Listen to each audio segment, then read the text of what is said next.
और एक तरफ रहेगी मेरी सेना।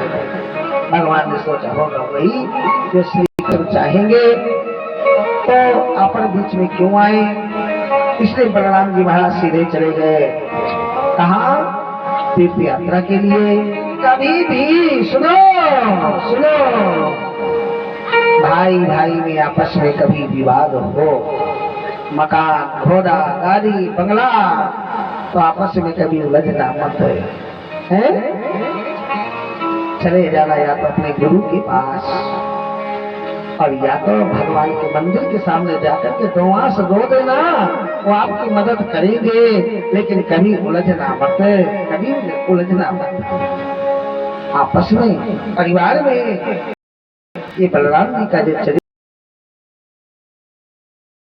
कल्याण हो जाएगा, कल्याण हो जाएगा, उद्धार हो जाएगा, लेकिन कभी उलझना मत, कभी उलझना मत। और ये कृष्ण और सुदामा जी का चरित्र बड़ा सुंदर है, बड़ा निर्मल है। सुदामा जी के बारे में लोग क्या क्या कहते हैं, सुदामा जी घर घर भीख मांगते थे, ऐसा करते थे, वैसा करते थे, लेकिन भागवत में सुखदेव भगवान सुदामा जी के बारे में जितनी अच्छे शब्द का विश्लेषण किया है, शायद किसी और संत के लिए भी इतने अच्छे शब्दों का उच्चारण नहीं किया।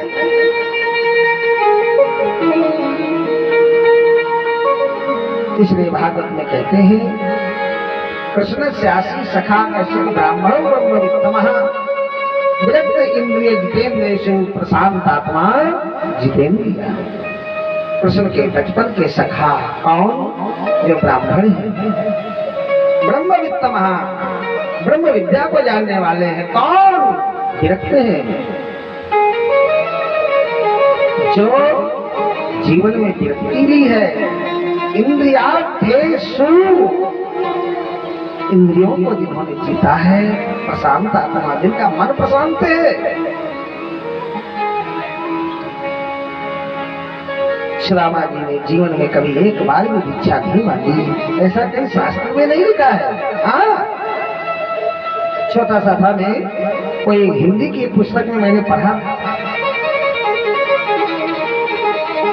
कि औरत को धन चाहिए, बावरी ब्राह्मण को धन केवल भिक्षा। ब्राह्मण का जो धन है केवल भिक्षा है।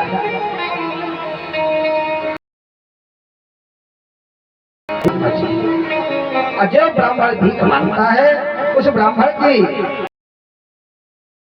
हो जाता है। ब्राह्मण को है, लेकिन भीख मांगने का अधिकार ब्राह्मण बिल्कुल नहीं है साहब।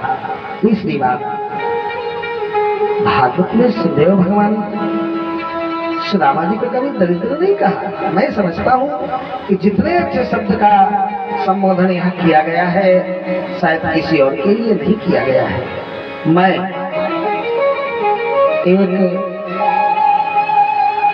करोड़पति व्यक्ति को दरिद्र कह सकता हूँ, मैं एक करोड़पति व्यक्ति को दरिद्र कह सकता हूँ, लेकिन एक गरीब को मैं कभी दरिद्र नहीं कह सकता हूँ।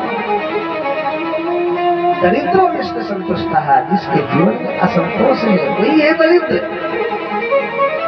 जब आवे संतोष धन सब धन धूरी समान। संतोष रूपी धन जिसके जीवन में आ जाए सज्जनों, तो दरिद्र थोड़ी है।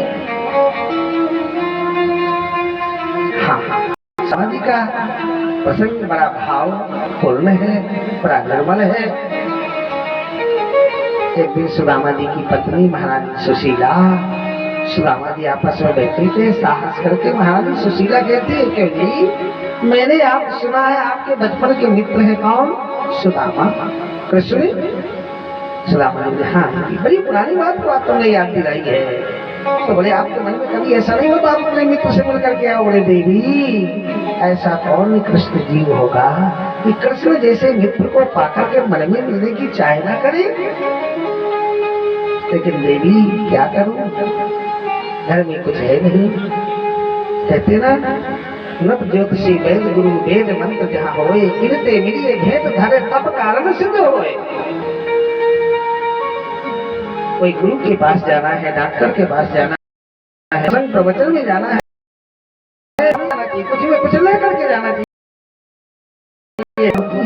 हाँ, सुदामा जी की पत्नी बोली स्नान करके आइए, मैं कुछ ना कुछ व्यवस्था करती हूँ। याचिका चतुरीन मुश्किल विप्राण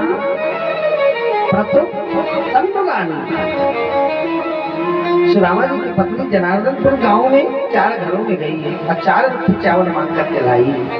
ऐसे पटे पुराने कपड़े में बांध करके दे रही है।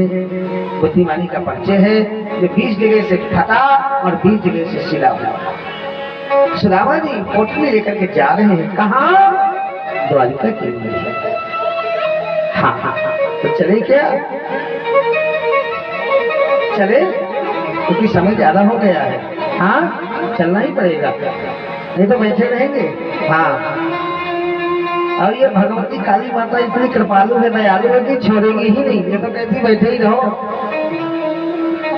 बब्बा जी भी हमारे आ जाते हैं, अभी समाधि लगा के दोनों बैठ जाते हैं, ये भी हिलने का नाम नहीं लेते। आप तो खैर ही है।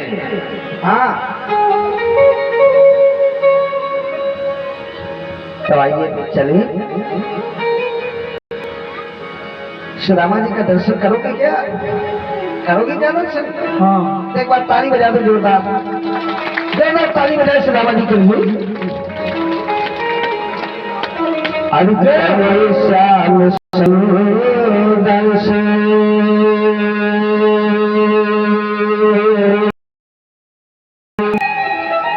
मिलने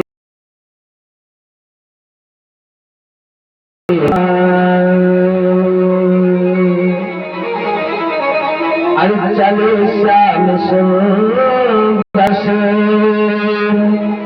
मिलने सुदामा।